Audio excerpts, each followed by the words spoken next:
Hello and welcome to episode 50 of Sensational She-Geek live from Yancey Street.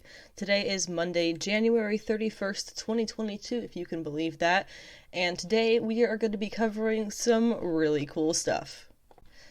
In our first up section, which is news, we're going to be discussing some updated speculation on the character of Layla in the upcoming Disney Plus Moon Knight series. We're going to be talking about a couple of shows and things that are currently going and announced, as well as a piece that I have here called Netflix, Live Action He-Man, and Toxic Fandom. And we're going to talk about all of that and how that's related to itself. The comic book picks, we have a couple of really great ones. Unfortunately, I didn't get a number of the indie number ones that came out this past week, so hopefully I'll be able to cover those whenever I do get them. But we have some really fantastic comics that came out this week, including the finale, or last week I suppose, the finale of Death of Doctor Strange, the Batman Catwoman special, which included the John Paul Leon tribute, which was fantastic, the return of both Saga and Monstress, the final issue of Wonder Girl, and a continuation of Devil's Reign.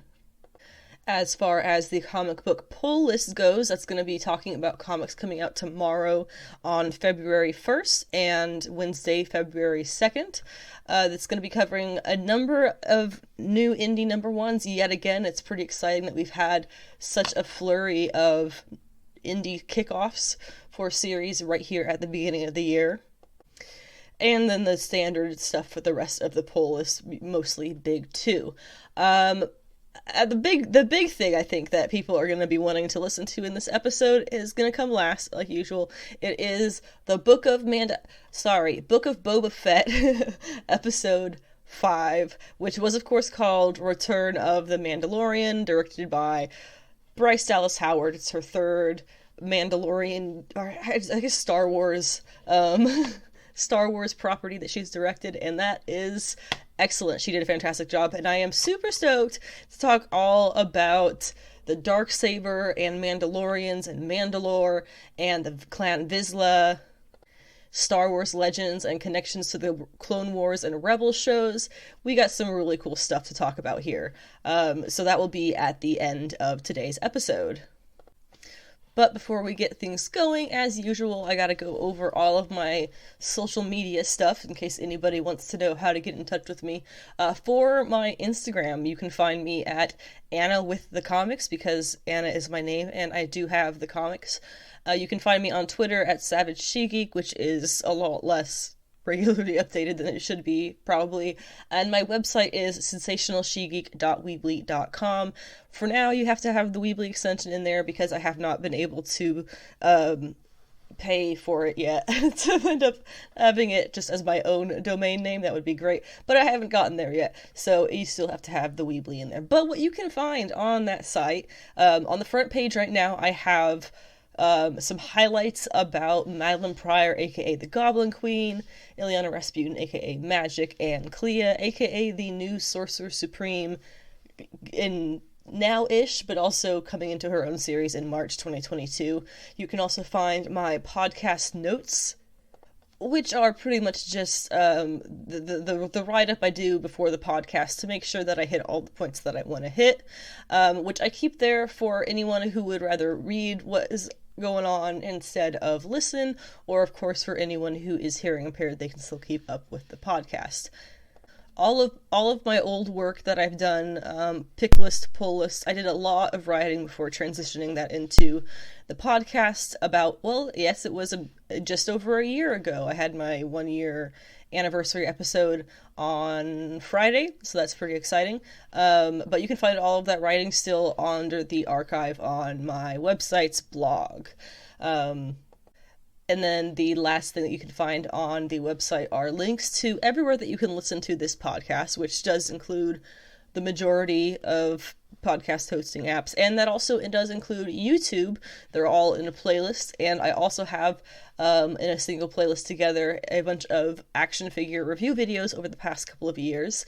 My most recent upload was actually just a couple of days ago, unboxing and reviewing the Hasbro Marvel Legends binary figure. This is one who is set to be a Walgreens exclusive here in the US, but she hasn't really started appearing much at stores yet, if at all. I'm not really sure anybody's really gotten her. So for my birthday, my husband ordered me one from the UK, so I have my nice little review figure. It's the same figure without the Walgreens label and such that will be on the US boxes. I also go over a bit of the character's comic book history, including showing off some of the keys in my collection around Carol Danvers, and also showing pages of Binary's first appearance in my own personal issue of Uncanny X-Men 164. Finally, I do have a podcast Patreon if you would like to have any kind of donation set up on regularly for the podcast. The John Suntrese, I believe is his name, from Word Balloon, he says for his, it's whatever you feel the value of the podcast you get. That's completely voluntary, as is everything.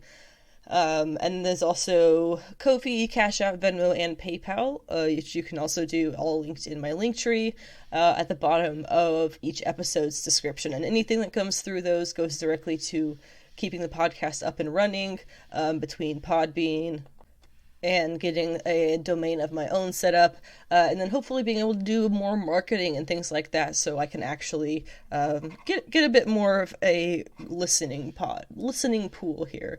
It's fun with what we have, but I would love to broaden the audience. Without further ado, though, let's go ahead and let's start this baby. We have some really interesting stuff to go over for the news, but I kind of wanted to start it off with some stuff that I've, like pop culture, I suppose, related stuff that I have been keeping up with, aside from what you might call directly the various geek industries.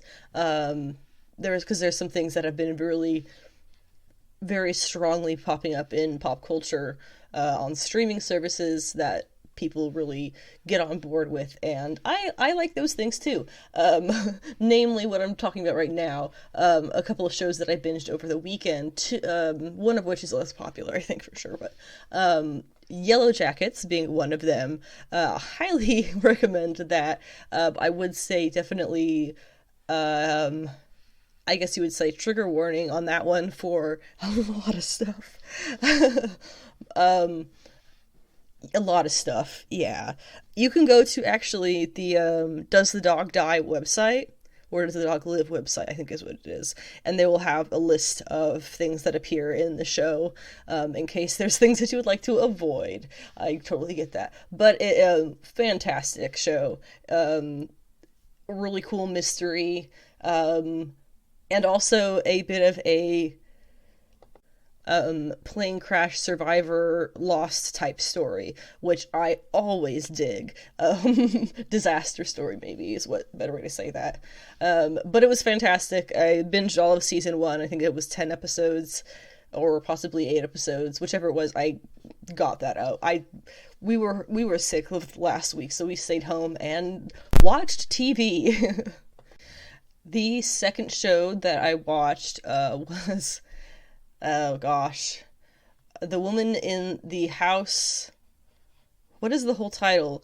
The Woman in the House Across the Street from the Girl in the Window? Is that what the title is? The Woman in the House. Yes, that is it. The Woman in the House Across the Street from the Girl in the Window. Yes, which is a some number of episodes take with Kristen Bell, who I have mixed feelings about, but however many episode take on the Hitchcock movie, The Rear Window, or just Rear Window as no the, which that's probably my favorite Hitchcock movie. I don't know, do people have favorite Hitchcock? I haven't seen all of them for sure, but that's the one that I refer to when I think about Hitchcock, because that's one that I actually like. So this was like a cool, modern, twisty take on that, and the end of it is 100% not what you would expect. I don't think the ending really comes from anything like the Rear Window. They definitely have their own take on that, and of course there's a lot of being a modern update to it, more or less. There's a lot of different things that are changed for it, and the scenarios are completely different. It's you'll just have to watch it yourself and see. Really easy to binge that one in a day or less. Oh, here it says 8 episodes. That's how many episodes. Really enjoyed it. It's Shelley Henning is in it as well. Mary Holland, who is a hilarious writer as well as actress. Michael Ealy plays her ex-husband. And I don't honestly know who Tom Riley is, but he also plays a main character. The third one that I watched was The Orbital Children, which was on Netflix. It was just a fun little, like, anime type thing. I don't know. It's about a bunch of kids who, some of them are born on the moon, some of them visiting the moon, and there's this comet. It was kind of confusing, honestly. I was, granted, probably not paying attention as much as I could, but it was a fun watch. Not too many episodes, not too long to watch, and that was how I spent the past week or so. So go me. Now, the only speculation period, I suppose, that I have to discuss on this week's episode is regarding the character of Layla in the upcoming Disney Plus Moon Knight series. If you're watching the trailer with subtitles on, I think he may actually say it out loud at one point, and it's on his phone as well. The character she calls him when he is having his mental crisis, and she's like, "Oh, where were you?" and calls him Mark, which of course is his comic name, and he's going to be going by, we're not really sure what he's going to be going by, but he's having this whole multiple personality disorder thing going on, or dissociative identity disorder. I'm actually very curious to see which label they stick him under, because that does make a difference. But in any case, Layla is a character who knows Mark, apparently. Mark Spector. So people have been trying to figure out who is this Layla character. Is she somebody from the comics, or is she an original character for this show? And this speculation, I have to give credit to the Key Collector Comics app for gathering all of this information. I don't know if that was just based off of stuff they just found through the internet, and just general speculation, or if this was something they came up with themselves. But I do subscribe to that app to keep up with updates and speculation and key comic prices and things like that, because I like to be aware of those kinds of things. I'm a nerd. But the point here is, the theory that we've got going for the character of Layla is that she is a character named Dr. Emmett from the comics. She first appeared in Moon Knight #1 in 2016. And her first name is never revealed. In the first issue, her first appearance, Mark has a vision that Dr. Emmett as a woman with a crocodile head, showing that she is possessed by the Egyptian god Ammit, who is the Soul Eater. You also get in the trailer, connected to that, when Layla calls him on his phone, it says unknown caller, but, it doesn't say that, it says unknown caller, sorry. But it does have a crocodile, like, 8-bit kind of image on the screen when she calls, so that could be a little bit of a hint there. Also, in the comics, Dr. Emmett treats a patient who she then leads to becoming the Sun King, who is a avatar of the god Amun-Ra. So the Sun King establishes in the comics a base of operation and ultimately becomes a cult leader, with Dr. Emmett continuing to be one of his worshippers. Now, Ethan Hawke has previously stated in interviews that he used footage of, I don't remember the name, but it was a notorious real-life cult leader, to help him with his performance as this character that he's going to be playing in Moon Knight. So, in addition, we can clearly see that he has what appears to be a cult leader effect on people from the trailer.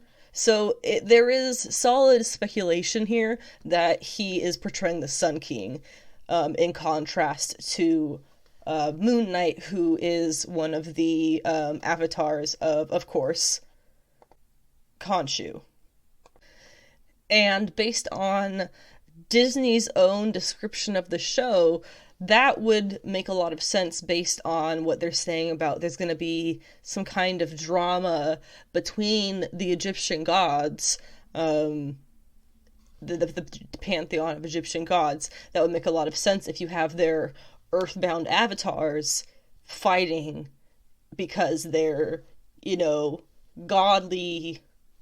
I don't know what they're godly overlords. I don't know what you get what I'm trying to say. They are fighting, so they're earthly people, aka these two characters are also fighting. And then Layla comes in and she's this Dr. Emmett character from the comics. She probably was helping Ethan Hawke do his weird culty stuff, possibly rejecting him and turning towards Mark or whatever name he's going to be known as mostly in the show, because we're really still not sure about that. But it all kind of makes sense there, and that's what the updated Moon Knight speculation is, and I think that's all pretty solid. Now, a couple of smaller points before we get into the He-Man and Toxic Fandom news. First off, Snowpiercer Season 3 has started. I believe this one is on TNT? It would appear that it is on TNT.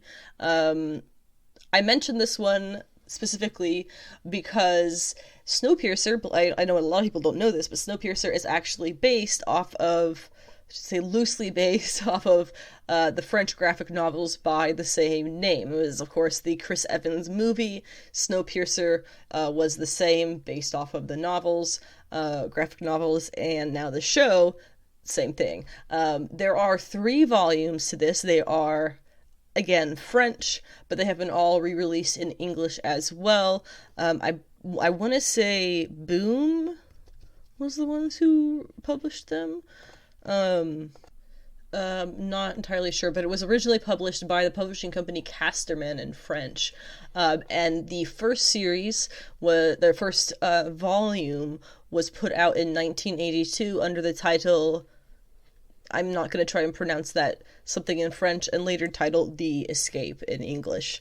I do have all 3 of these volumes. I have read most of them. I don't think I've read the 3rd one because it was a very long time between the 2nd and the 3rd.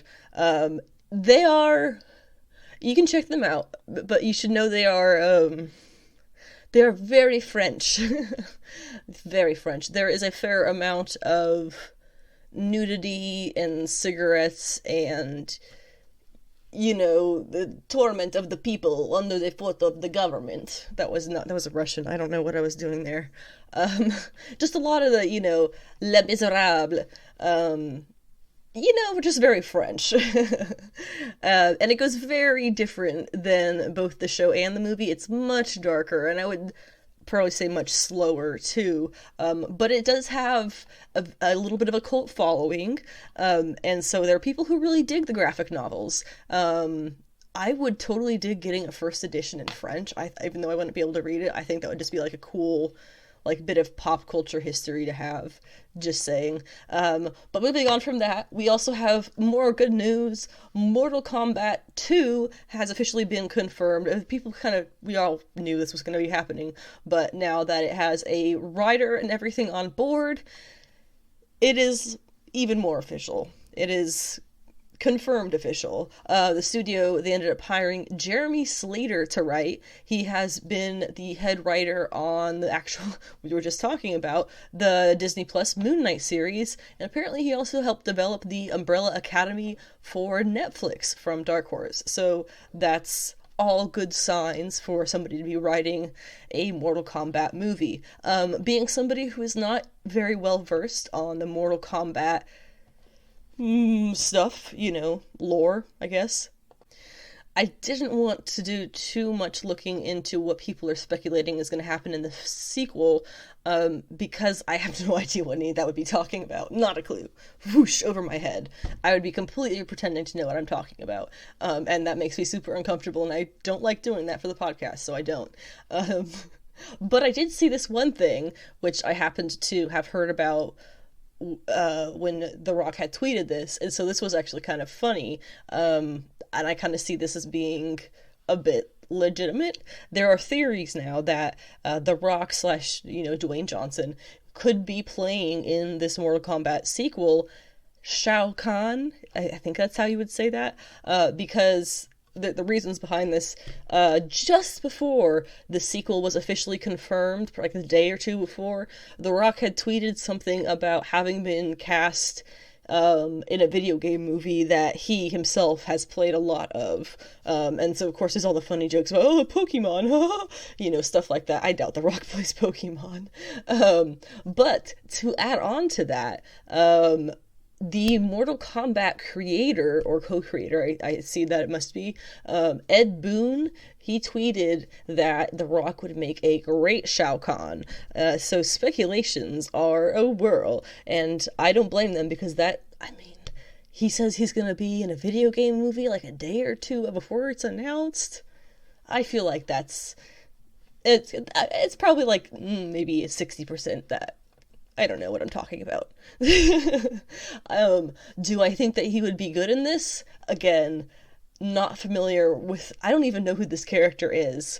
I just am very curious if this is going to end up being a legitimate rumor, if it's going to end up being factual, I suppose, because I'm so curious what people would react to that with. But I guess we'll find out whenever we have more developments.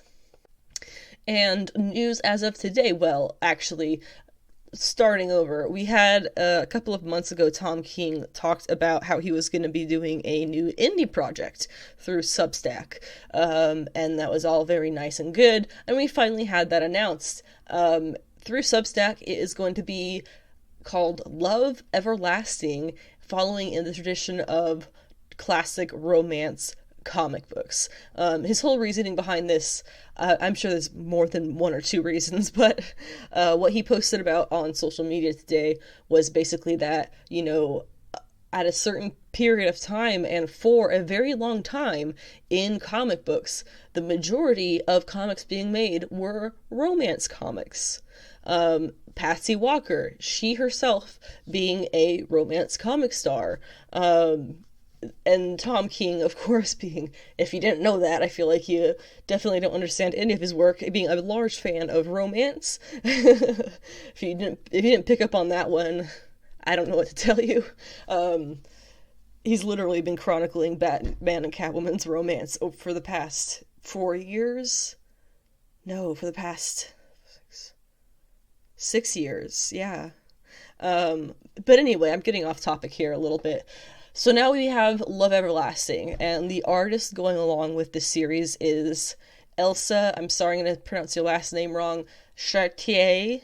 It's definitely not how that's said. But it is free. It is currently free. The first issue is up on Substack. You can go to Twitter, where he has it linked there. And I imagine the artist has it linked on her page, social media as well. But I flipped through the first few pages of it, and it appears to be multiple stories of little love stories in one issue. And I read the first one, and it was a classic kind of cheesy romance comic, with some really fantastic period-like art. So, fun stuff to look forward to, if you're all interested in that.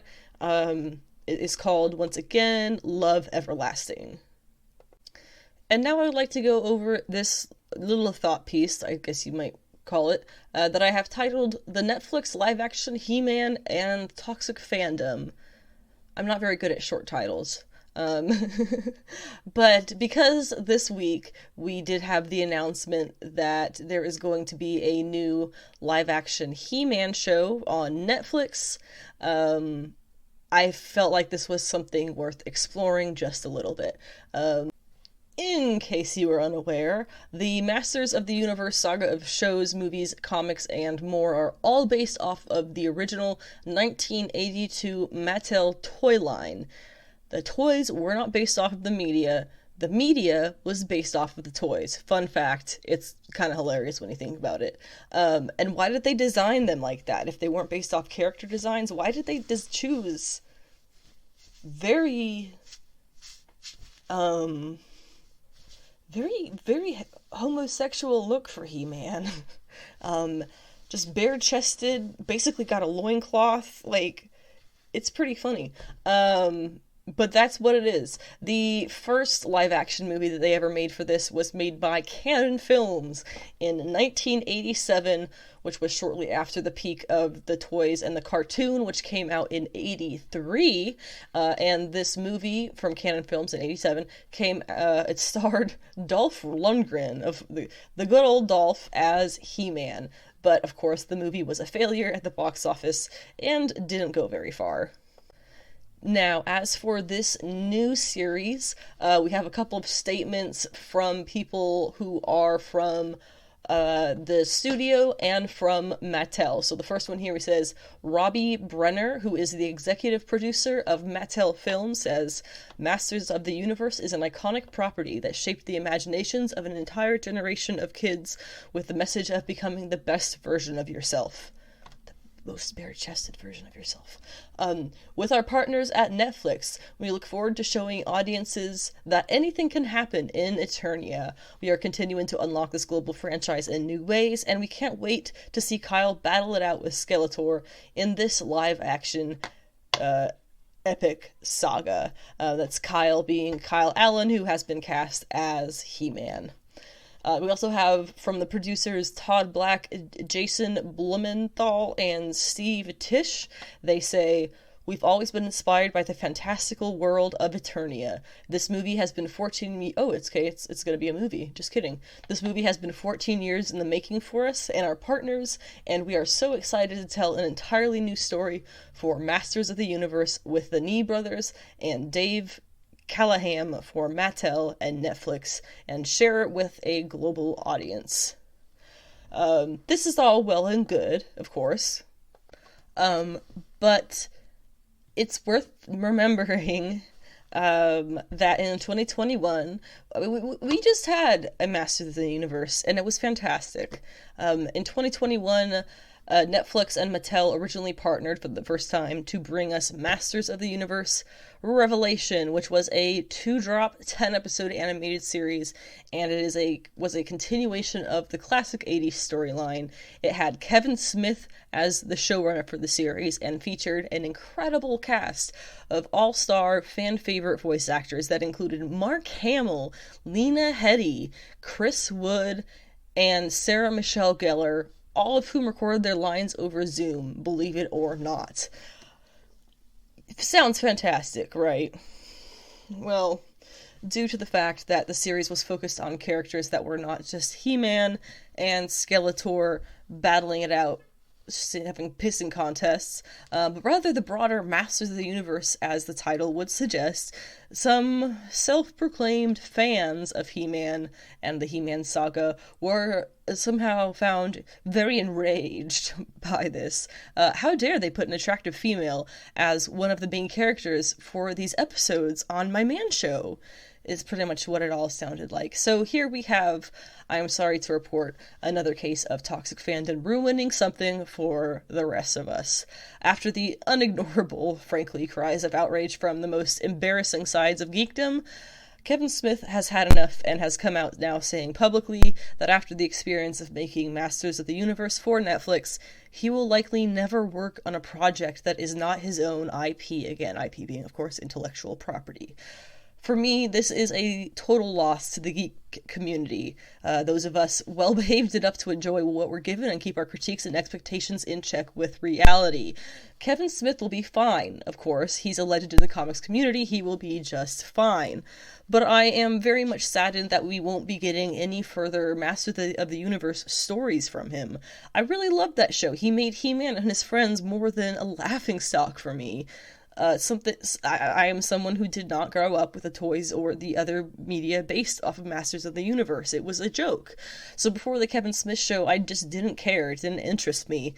And honestly, those previous projects still don't. I will be watching this next version of this movie, because I'm curious if it'll be good, but my expectations are honestly very low after seeing how hard fans push back against, supposed fans push back against a different kind of delightful take. And then the whole reason they were mad is because it wasn't enough He-Man and Skeletor. And and then it came out with the second part, and there was a whole bunch more He-Man and Skeletor in the second part, so people. But, as I was saying earlier, Kyle Allen, who plays one of the Jets in the Spielberg West Side Story, he's going to be starring as Prince Adam / He-Man. I am very curious because it seems he's going to be playing both characters from what I can tell. He-Man isn't quite like the Hulk, but he is a much larger, more buff version of Prince Adam traditionally, so I wonder if they're going to have him do a Clark Kent and just be like a really in-shape prince who covers up a lot and then turns out to be openly buff He-Man just with like a different suit and attitude. You know, the whole put the mask on, take the mask off kind of thing. We'll have to see. And of course, more updates will come as they become available. Now, let's talk about comic book picks. These were comics that came out this past Wednesday, the 26th of January, and for DC Comics, Tuesday, the 25th. What I'm going to be going over here in a little bit more depth is going to be Death of Doctor Strange number 5, Iron Man number 16, but know that I am just here for Patsy, the Bat-Cat special, Saga 55, the last issue of Wonder Girl, the return of Monstress, Devil's Reign number 3, Human Target number 4, and Black Panther number 3. So starting off up top there with Death of Doctor Strange number 5, this of course follows up with the reveal that it was Kaecilius who killed him, and due to, you know, magical reasons, they managed to get Stephen basically inserted into Kaecilius's body for a while, and the series ends with Stephen handing off his cloak and the Eye of Agamotto to Clea, making her effectively the next Sorcerer Supreme of Earth. No explanation so far on why she is going to be wearing the Alex Ross designed outfit from Earth X as her Sorcerer Supreme look, and not this one that she is already in now, but I'm hoping the outfit change will get explained since it is pretty drastic change. There was also no explanation on who is going to be watching over the Dark Dimension while she is Sorcerer Supreming on Earth, and there has still not really been an explanation as to why she was even the Sorcerer Supreme of the Dark Dimension, when that has always, well, not always, but that has been, I mean, as recent as her most recent appearance, it has always been Dormammu. So I'm not really sure how all that's... Continuity's a bit off, but we'll ignore that. I also still firmly believe that we saw the outfit that we saw Clea wearing in this series is what she's going to be wearing in the MCU, who is, again, rumored to be played by Charlize Theron. And I also wanted to mention here, I figured out why I like the idea of Charlize Theron's casting so much. Clea is decidedly much younger than Stephen in the comics, and especially specifically portrayed to be that way in the first decades of their relationship. They even go as far as to call her a girl instead of a woman, sorceress, or literally any other term that doesn't connotate a young age. And so having a more even age, you know, difference between her and Stephen in the MCU is going to be a bit of a relief for me, to say for sure. Now let's talk Iron Man number 16 once again. We are here for Patsy and only Patsy. We learned through a conversation that Reed Richards, he's now fixed, quote-unquote fixed, the scar on Patsy's face that happened earlier on in the series events. Her comment on it was, "I thought it made me pretty fierce," which is nice because I think Patsy is definitely at a point in her life where she is not gonna just sit back and be like, yeah, I need to fix my physical form because it's ugly. Like, that's not, we don't do that in comics anymore, that's not a thing. Isaac, who is Gargoyle, we learn he owns an oyster bar, and for whatever reason, Frogman works for him, and he asks them for promotion from busser to server while they're out to lunch. It's kind of awkward, but it's really funny. And then Hellcat and Space Tony, or whatever, they fight Big Wheel, because he's back for whatever reason. After Tony gives everybody Stark-level genius, which is actually just making everyone think the way that Tony would, of course. Then it turns out that Big Wheel was just trying to help stop traffic or something, and Patsy gets mad at Tony and tells him that he is just like Korvac, making everybody think just like him. So, at the end of the issue, Patsy goes to Dr. Doom for help in getting Tony back down to his normal power level of human. Now, the Batman Catwoman special is a bit more that we're going to talk about here, because it was really, really great. And I have gone over the Tom King layout of Bruce and Selina's relationship as he has written it between 2016 and today. It is a lot of information. It contains, over 100 comics, I believe, at this point. Well, 85, he did 85 issues of Batman. I don't know how many, but it's a very, very beautiful romance that he has chronicled for them. And this is just another iteration in here. So this issue is also a tribute to the late Jean-Paul Leon, which takes place after the main issue and was incredibly heartfelt, and the art is fantastic. I would definitely say this issue is worth checking out for that tribute section alone.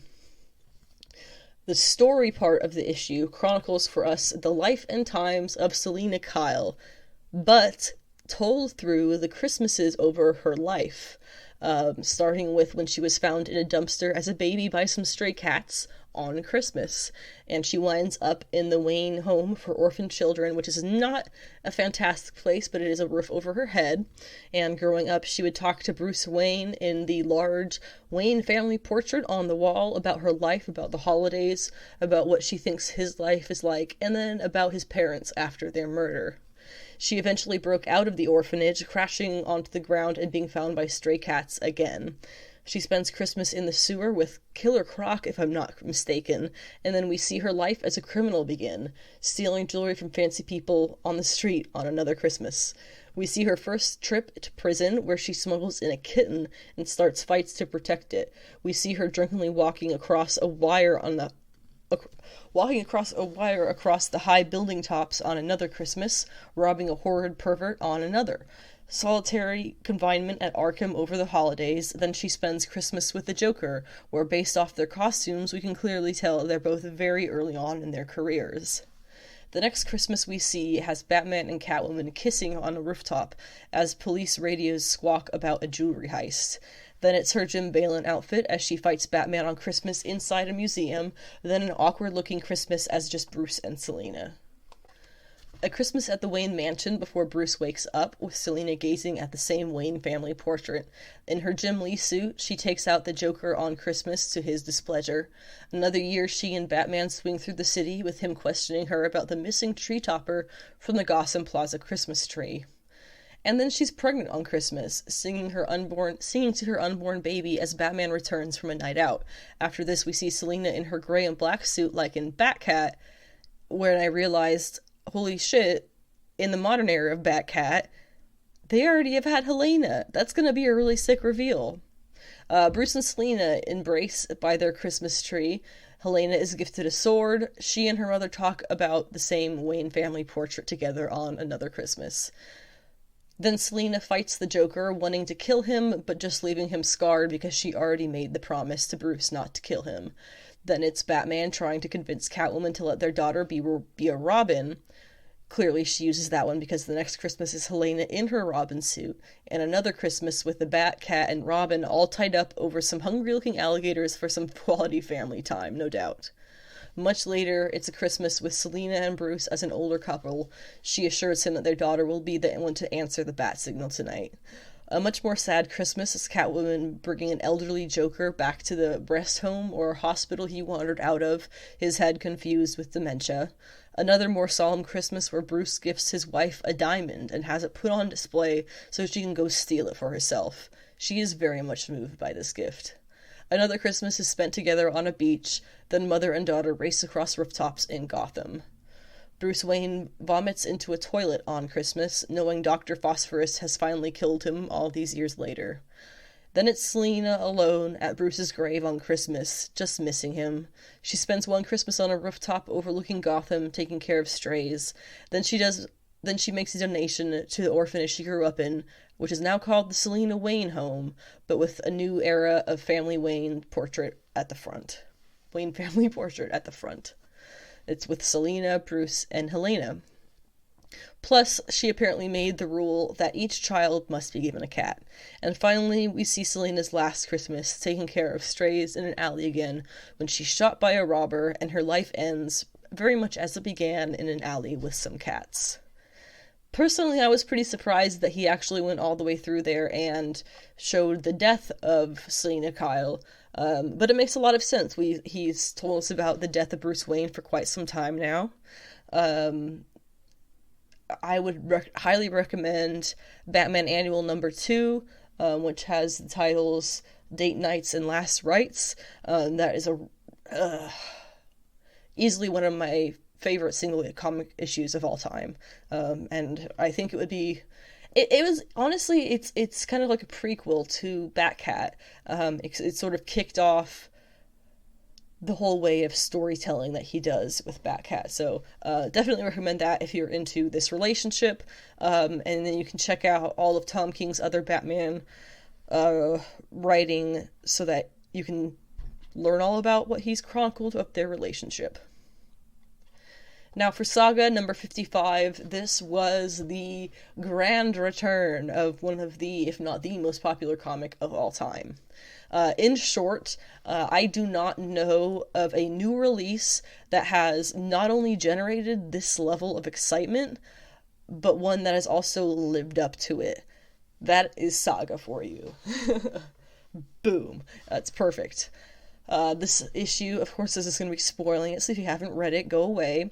This issue picks up 3 years after the events of the last, with Alana living with her daughter and Prince Robot's son, as well as Bombazine, the weird creature guy from the cover. No, he is not her lover. He is her, teammate, partner, I guess. He lives with them in the treehouse, which has adapted through the years, but can still fly. Hazel misses her dad, of course.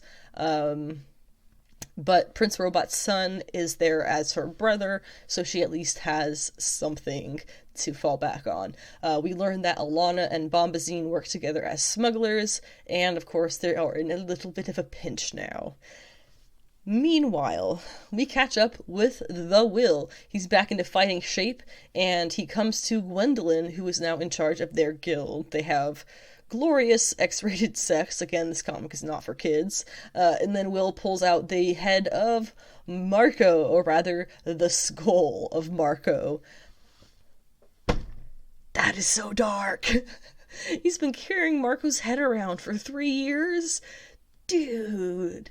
Super dark. And of course we do see Lion Cat again. So, all is well in the world once again with Saga's return. Wonder Girl number 7 was the unfortunate final issue. Unfortunately final, the issue itself was not unfortunate.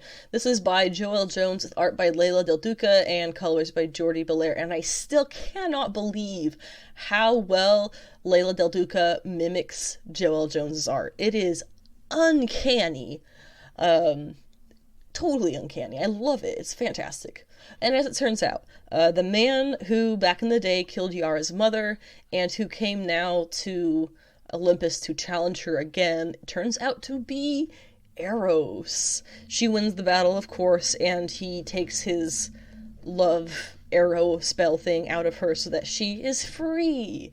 And that was pretty much it, because the next time that we're going to see her is Trial of the Amazons, which starts on March 1st, which is just about a month away, with Trial of the Amazons number 1. You know, that actually is kind of funny. So March 1st, and let's see, that's a Tuesday.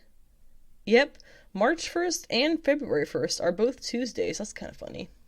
Guess that's what happens when you have 7-day weeks and 28 days in a month. Wow!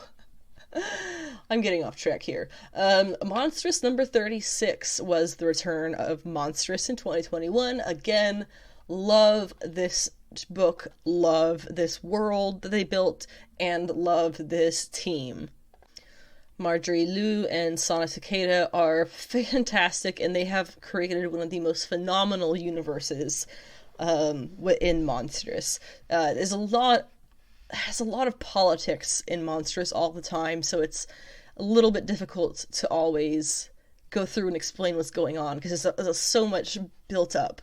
But where we left off with issue 35 was Micah was poisoned by her oldest friend and lover, and now in issue 36, she has been poisoned, and so the people who Micah's ex work for can basically just do what they want with her. It's a lot of politics, like I said, which is normal for Monstress, but they make it interesting, because this is a matriarchal, semi-magical, semi-animal society. Very cool. When we see how Micah is doing on the inside, internally, we see that she is literally fighting off the infection, or at least out of its control, because then we see that she has potentially broken through, I guess, to the other realm of the gods? The place where Zin is from? I'm honestly not sure, but the next issue will definitely, I'm sure they'll explain it a little better for us in the next issue. We'll figure it out. Devil's Reign number 3 was a pretty good issue. Johnny Storm and the Thing, they started off by saving Ben Reilly's Spider-Man from being pretty much killed by cops. Luke Cage, he's officially starting his run for mayor. Kristen McDuffie talks to Sue Storm in jail, and Sue steals a paperclip, so she's obviously got something up her sleeve now, literally now. I also think that it was interesting that Kristen calls her Ms. Storm, not Mrs. Richards. I think Chip did that on purpose because they're both two professional women, and she probably recognizes that this would be Sue's preferred name. And we have, of course, Fisk is planning on using the Purple Man to get elected.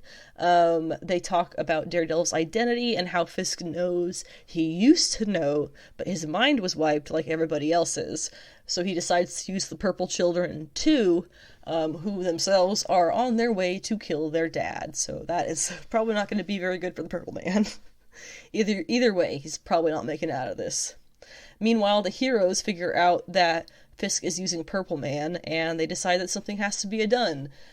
But then they are attacked by the Superior Four, which is, of course, Doc Ock, Logan Ock, Hulk Ock, and Ghost Rider Ock.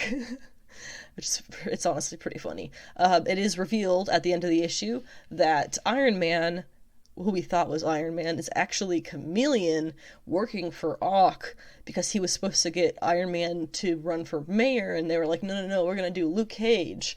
And so that blew up Ock's plan, and so now he's mad, or whatever. And then, of course, the issue ends with Foggy being potentially murdered, so it wouldn't be the first time. Just saying.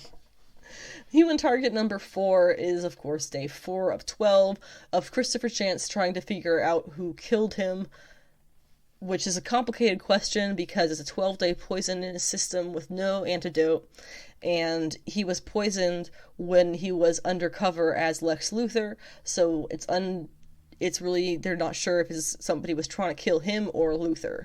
It's a bit complicated, you know. Today, on day 4, he takes ice to Ted Cord, who is Booster Gold's best friend, also the Blue Beetle of this era. Really cool issue. I know I mentioned earlier Tom King being a fan of romance and a loving to write romance, and we talked a little bit about that in the Batcat special that came out this week, when I just went over that a minute ago. But the Human Target, dude, he is, it's like a love letter to love. Or possibly to his wife. I'm not really sure, but his character, Christopher Chance, is so head over heels in love with Ice, the character Ice. It's unbelievable how he writes it. This one line I had to put here that I'm going to quote in a second. You know, what is that song, Take Me to Church? Is that about drugs or is it about relationships? most songs could go either way, but it kind of makes me think of that. The line is, she isn't a superhero, she's a god, and all I can do is get down on my knees and pray. Tom King! Moving on.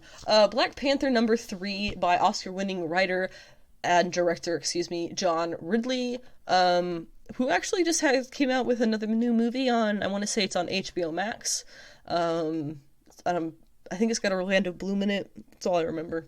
On this episode, in this issue, T'Challa goes to Mars, which is aka Arakko. Storm and he meet happily, which I was kind of surprised by, but then it turns out that she and him are back together. When did that happen? When did I miss that? And doesn't that make things pretty severely complicated? Because doesn't Wakanda reject Krakoa? But her title now is Regent of Arakko and Voice of the Solar System, which is fucking baller. You get him, girl. She did. She got him. I love Storm. There is a whole big fight scene with Gentle, who is a mutant, but then it turns out that it was a whole ruse, and Gentle is actually the one who T'Challa came for. He's one of T'Challa's agents. So that was a pretty cool twist. T'Challa tells him that he tells him about the other agent's death, and it's kind of an emotional scene, and they hug it out, and it's really cute. It's nice. And then they have 2 other stories in the issue, because this is Black Panther #200 if you're going by the legacy numbering, so yay. But the 3rd story is the other one I wanted to mention. It's a boy narrating how it's really interesting. He's narrating basically how his clan left the main city of Wakanda and moved off to the outer fields and things, because they believe that Wakanda has become greedy in all things. The way that they kind of described it, I'm not sure who wrote this 3rd story, but the way that they kind of describe it is that, the best way I can think of to do just a quick summary of what they were saying was Wakanda has been taken over by consumerism, and likely capitalism too, which is totally understandable. And so this kid's clan, they reject technology, and they have developed a relationship with the vibranium in the earth, making it into tattoos and things, and those tattoos apparently can give them powers because they have made that much of a connection with the vibranium. So this particular young man who's narrating, he goes to the new Wakandan parliament, because remember, Wakanda recently decided to become a democracy instead of the other one where they have a king. So he shows up to Parliament to see if they have a country have made any changes, but he sees that it's still run by greed, and is very disappointed. And I'm sure he's going to be a pretty key character in this John Ridley run, but I'm very interested to see where it goes. For the comic book polls this week, again, these are things coming out tomorrow the 1st and Wednesday the 2nd of November. I'm going to be going over the solicitations of the #1 issues, and then we'll cover the rest of them a bit faster. Starting off with the Red Sonja Valentine's Day Special 2022. This one is going to be pretty cool because it is written by Chuck Brown, who was the co-creator of Bitterroot, which is a series that I really enjoy, and it is drawn by Lee Ferguson. There's also going to be a cover by Sozo Micah, who I would definitely say is an artist you should put on your artists to watch list. It says Burning Love, Red Sonja's temporarily develop fire powers, which is handy since she's in a land where warlords possess deadly ice powers. Sonja finds herself amidst a lover's quarrel in which someone exchanged their heart and soul, quite literally, for overwhelming power. Can Sonja defeat a greedy cherub ogre and restore peace to the freezing lands? I don't know, but it sounds fun, and it comes from Dynamite. Land of the Living Gods #1. To be honest, I'm not sure if this is coming out this week or next week. I could not find a single answer anywhere, but it's being written by Isaac Mogajane and arted by Santos. That's it, just Santos. It's coming from Aftershock Comics, and what they have to say about it is said that when the world dies, the spirits of the first people will return to witness the last days of humanity. Well, the spirits have arrived, and the end is here. But not everyone has given up hope. Naledi, a teenage girl living in the deserted city once called Johannesburg, has always believed that there is a land hidden away in time where the gods still live, and where there are gods, there are miracles, perhaps even miracles that are big enough to save our dying planet. And so, after a lifetime of isolation, Naledi will head out into the unknown with little to hold on to but her faith and her magical pet plant, Buyo. A fairy tale for the times in which we find ourselves, brought to life by South African writer and producer Isaac Mugajane and Brazilian artist Santos.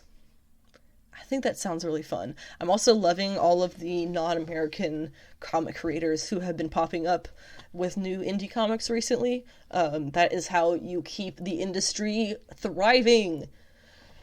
Primos #1 is coming from AWA, upshot by Al Madrigal and Brian Ribber. It says, centuries ago, two Mayan brothers constructed a spaceship that sent them hurtling into outer space. Returned to Earth only to find their culture and civilization destroyed, one of the brothers vows revenge and seeks to decimate the planet sorry, I'm stumbling over my words, with intergalactic technology gathered on his travels. To prevent this, his sibling creates a contingency plan that activates the world's protectors, descendants of their own family. Now the fate of the planet lies in the hands of three cousins scattered throughout Central and North America who have never even met.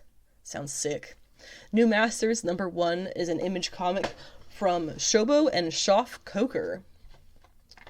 2019 Creators Grant recipients, Nigerian brothers Shobo and Shoff, present New Masters, a groundbreaking blend of science fiction, adventure, drama, and vibrant Afrofuturism. In a striking vision of West Africa under the thumb of alien colonizers, a motley crew of outcasts find themselves caught up in a power struggle for control of an ancient artifact with immense power. I should have done a little bit on Afrofuturism. Damn. Maybe I'll do that once I read this comic, and confirm that it is in fact quality. Maybe I will talk about Afrofuturism next week. I know that I have talked about it on my blog, my written blog, before I started the podcast, so if you want to see what I have to say about Afrofuturism and what that all is, you can check it there. I don't know if I have a tag for it. I'm not sure, honestly. But it's a really neat concept. I love to see more of those kinds of things happening in pop culture, so this is one that I'm not going to be missing. The Monkey Prince #1 is a DC comic by Jean Luen Yang and Bernard Chang. It is a celebration of Asian history coming just in time for Lunar New Year. So, introducing the newest hero in the DCU, the great sage, equal to the heavens, better than his predecessors, the legendary Monkey King, even better than the Justice League, and definitely the Teen Titans, actually all the heroes combined. Everyone put your hands together for the Monkey Prince. Marcus' son moves around a lot because his adoptive parents are freelance hench people, so this month he finds himself as a new kid at Gotham City High School, where a mysterious man with pig features asks Marcus to walk through a water curtain to reveal himself as who Marcus really is. Someone who has adventured through the journey to the west, can transform into 72 different formations, can clone himself using his hairs, and is called the Monkey Prince. This is one that I'll be getting to support representation of Asians and Asian Americans in comics. It is something that is very important to me. We also have Excellent #1 by Peter Milligan and Michael and Laura Allred. This is from Marvel, of course. I actually remember going over this when I was talking about solicitations a few months ago. It's finally here. They were loved by their adoring fans. They were reviled by the harsh press. They lived, they loved, they fought, and they died. A lot. All for the sake of fame. They were the Ecstatics, a team of mutant celebrities fighting for a brighter world and an even brighter spotlight. But they're old news now because it's a new mutant team that will live harder, love harder, fight harder, and die a whole lot harder than those has-beens. I think it's pretty funny sounding. I think I already talked about Star Wars Galactic Star Cruiser Halcyon Legacy because it's been pushed back a whole bunch. But hopefully coming out this week with a variant cover by one of my favorite up-and-coming artists, Caspar Wijngaard. Somebody tell me how to say it. It's Wijngaard. Please tell me how to say that. And that covers our number ones for the week. Then we have Daredevil Woman Without Fear number 2 of 3 by Chip Zdarsky with art by Raphael De La Torre. Dark Knights of Steel number 4 of 12 by Tom Taylor and not Yasmin Putri. It is actually guest artist Bengal with colorist Arif Prianto. This one I do have a solicitation for because this shit rocks. Child of the Gods, the arrival of the Elves by Spaceship 19 years earlier was a pivotal moment for the kingdom, and a prophecy was born. But what were these early years like for the Elves, and how did they come to be monarchs of the kingdom? And what catastrophic event triggered everything that was to follow? I have been digging Dark Knights of Steel so much. It is so good. If you are not reading it, I don't know what to tell you.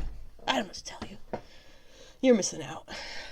We also have Mirka Andolfo's Sweet Paprika number 7 of 12 by, you guessed it, Mirka Andolfo. And finally, Spider-Woman number 19 by Carla Pacheco and Pere Perez, being a Devil's Reign tie-in. Now, for this next section, the Book of Boba Fett episode 5, I had so much fun gathering up all of the information and the Easter eggs and the little, things that might need some explaining and contextualizing, and I had so much fun going over this episode over and over again. Because, of course, this episode, titled Return of the Mandalorian, was the return of Din Djarin, the Mandalorian. Boom, boom, boom. This was directed by Bryce Dallas Howard. She did a phenomenal job trying to keep it child-friendly here. She did Mando Season 1's episode, The Sanctuary, and Season 2's episode, The Heiress. Or I guess Season 1 was just Sanctuary, not The Sanctuary. I don't know if it matters. This episode, now, The Return of the Mandalorian, takes place entirely following Din Djarin from, of course, The Mandalorian, and it has so much to love. I am a really big fan of the Armorer, who has a good meaty bit in this episode. We also have some really juicy Star Wars lore, references to the prequels, sick weapons used in fights, a lot of Amy Sedaris as Pelimoto, who, in case you don't remember, is the hilarious tiny puppy-haired mechanic that we met in Mando, and so much more. So it's really, I've seen this episode 3 times. I've so enjoyed it. I would probably watch it again, too. So this is now, of course, post-Grogu. It looks like Mando is going back to his bounty hunting days. We later learned that what he was searching for this particular prize was as trade for information on how to find wherever it is Grogu is with his own kind, aka the Jedi.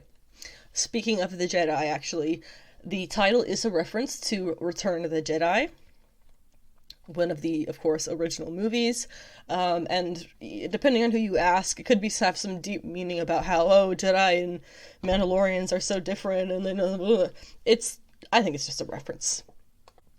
Back to the show.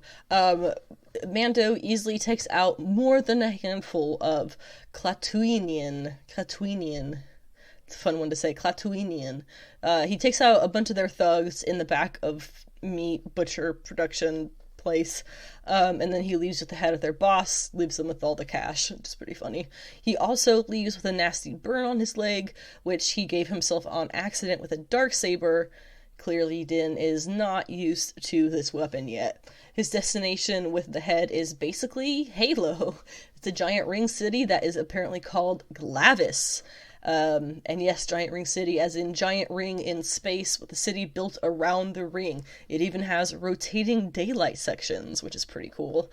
He trades this head for the information that he needs, and then heads, no pun intended, to the local Mandalorian hideout, which he finds using his helmet's heat sensor to discover the mythosaur marking of the Mandalorians. Did you know that was called a mythosaur? Now you do. On the very edge of the city, overlooking the emptiness of space, we find the Armorer, and with her, Paz Vizsla, aka commonly known as Heavy Mando.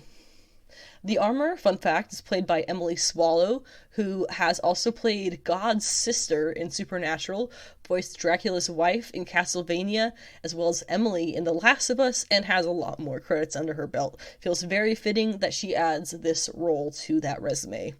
Paz Vizsla is also more than likely voiced by Jon Favreau, although it was not him in the suit. Obviously, Mando is here for help in a few different ways. After they get his leg healed up a bit, he asks the armorer to make the Beskar spear he got from Ahsoka in Season 2 of Mando into something for the foundling child Grogu, a gift. Now, actually, a quick note about that Beskar spear.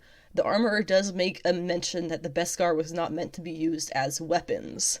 Not in that particular sense, at least. So, to break it down is appropriate. So, we get to see her make whatever this gift is, and we see some little tiny chain links, but we don't see the item itself, and she wraps it up in a little cloth, and it ends up looking like a little Grogu head-shaped package. It's so cute. My bet is that it's a little chainmail suit of some kind. Well, I'm so excited to find out. So then Mando, he obviously has a darksaber on him, of course, and it does not go unnoticed by these two. They're now a clan of 3, by the way. Everybody else from Season 1 of Mando, all those Mandalorians, it's just these 3. It is very interesting for me to see where the armorer's allegiance lie, and continue to lie each time something comes up. She works towards, it would seem, the resurrection of the one true free Mandalore. So she isn't necessarily out here to make Din their leader. She just wants a true leader, and we get into a lot of the history of the Darksaber and Mandalore with that.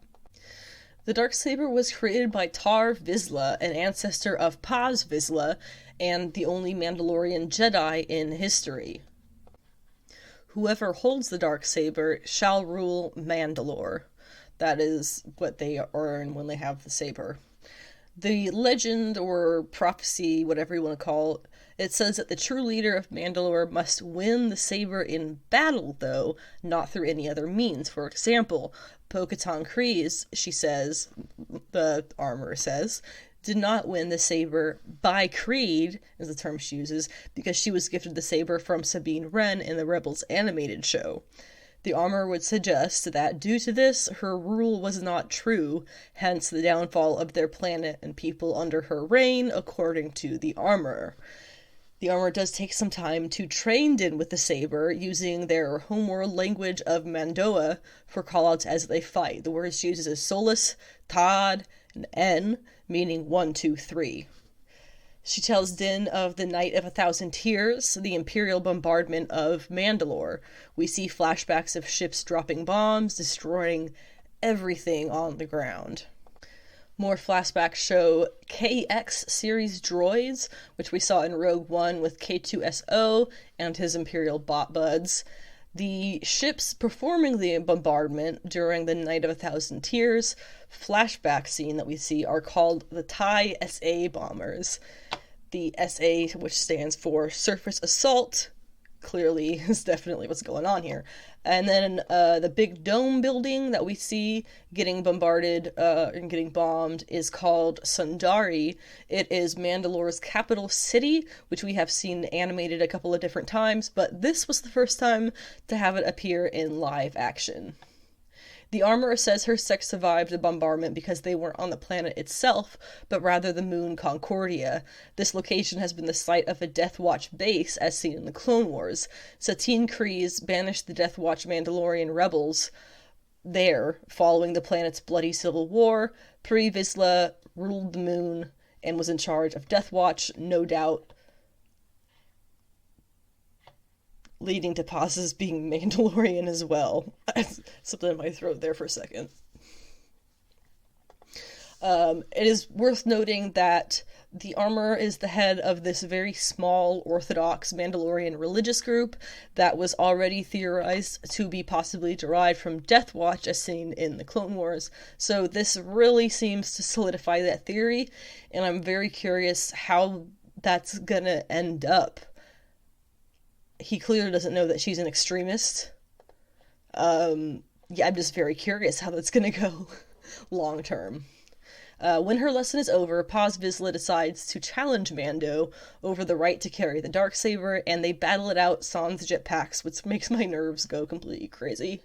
During their fight, they both use the Darksaber at one point or another. Something that is really cool here is how they made it so Paz was clearly struggling more with its weight than Din was, because in Star Wars lore, if you try to use a lightsaber that you haven't basically bonded with, that is not yours, it will be its full weight of like 40 something pounds.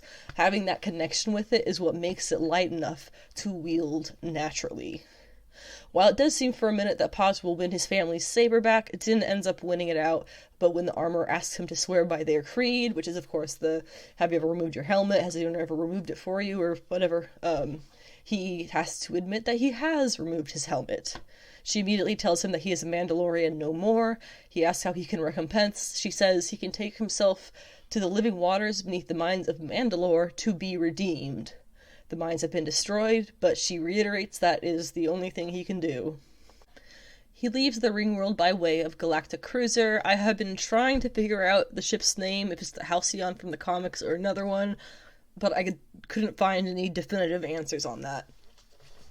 Weapons are not allowed on commercial flights, and religion is not an exemption in space, so Din spends a solid chunk of time rushing to dump out his weapons before the ship gets filled and takes off. It's a lot of weapons. It's a lot. A lot of weapons.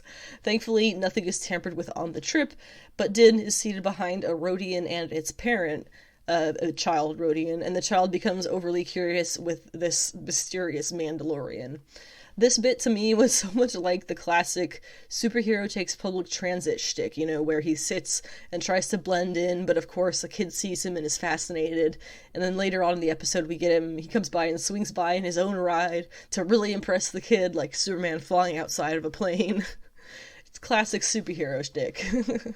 The ship that he's on, it ends up taking him to Tatooine, where we meet up with Pelimoto. According to my research, the droids that we have in this scene are an R5-D4, which we've seen before in A New Hope, a WED-15 Treadwell droid, and I admit I don't know if you say WED-15 or WED-15, and an MPH power model. Don't ask me what that means. Din came to her now because she had sent him a message that she has a new ship for him. It's incomplete, but it is a Naboo N1 starfighter, which we first saw back in The Phantom Menace. It was one of those, it was one of the ones that was very famously piloted by young Anakin as he destroyed the whole Trade Federation blockade and saved Padme from the droid army. So, really cool throwback to the original series here. I absolutely love that. It's from the Galactic Republic era, so again, a really old piece of ship. Peli promises that it will be faster than a fathier, which is one of those weird horse, cat, lemur, dog, horse things from Canto Bight in The Last Jedi. If you remember the Canto Bight scene, that's what it mostly was about, I think. I'm not sure. We're not getting into that. Peli also mentions that this ship can hit hyperspace without a docking ring, which is something that we've seen in Star Wars many times before. Single-man or two-man ships dock on this big ring, and the whole thing takes them into hyperspace. She also said that she's dated a few Jawas, which is a bit disturbing, honestly, but she sends them to get a ship part for her, which was a cryogenic Destiny combustion booster, which, fun fact, was the same stick that they used to hold the walls apart, back in the day when Luke and Leia and Han are all stuck in the crash compactor. Good stuff, good stuff. When the ship is finally completed, after a fun montage of putting it all together and seeing a good amount of character growth in Din and his treatment of droids, he takes it out for a spin. I remember loving the pod racing scene from The Phantom Menace as a kid, and that is the pretty much exact route Mando takes his new ride on when he goes out for a test drive. We even see a Womp Rat. It is a glorious throwback to The Phantom Menace, and I admit I love that. I do love it. I dig it. He takes the starfighter spinning through the orbit, which is a maneuver that apparently some people say is a subtle nod to Anakin in the Naboo ship when he says, "I'll try spinning, that's a good trick." Good old kid Anakin. His not at all annoying voice. Before too long, a pair of X-Wing pilots catch up to him, the space version of being pulled over by some cops.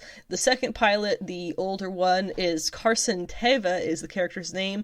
He is played once again by Paul Sung-hyun Lee, as we saw in The Mandalorian Season 2, which he also was on Kim's Convenience. He's been on a few other things. He's awesome. The other pilot is Max Lloyd Jones, who played... I guess he doesn't have a Star Wars name, but he played a Luke Skywalker's body double during the Mandalorian Season 2 finale. So upon his hasty return to Pelimoto, Din chooses the word wizard when asked to describe the ride, which is a callback, of course, to Anakin's own friends calling it wizard when he has his ship and Tatooine when he's a kid. It's a whole thing. It's cute, okay. While he was out, Peli apparently took out an assassin. Not really, but it turns out to be Fennec Shand, who is here not with anger, but friendship. She asks him if he can come help her out with Boba, and he agrees right away, but he says he needs to make a pit stop first, referencing giving Grogu his new gear, whatever that may be. So, is the next episode of Mando going... Is this next episode of Book of Boba Fett going to be Mando going off to see Grogu, and then the final episode is a big battle? Or will Mando not be there because he gets caught up with the Grogu stuff, and that's what we see in Mando Season 3? But then we could also just see him trying to go, legitimize himself and heal or whatever in the waters of Mandalore in Season 3. I don't know, maybe both? I don't know. We'll find out Wednesday, though. There are only 2 more episodes left. Episode 6 is coming out, like I said, this Wednesday on Disney+. That is February 2nd. There should be pretty long episodes. I have no idea what to expect with this next one, but I can pretty much imagine the last will be some kind of large battle or stealth mission battle. It'll be some kind of fight, for sure. And that wraps up this week's episode of Sensational She-Geek, live from Yancey Street. Thank you very much for listening to whatever portion of the episode you do listen to. It is the seasonal holiday of Candlemas over this next few days. So if you do things for that, have fun. And if not, we are continuing to get the days very slightly longer each day that goes by, so the light is returning to the earth. Hopefully this year has been treating you well so far. We're already into February, guys. It's 2022. We're in the future. I feel old. Have a great week.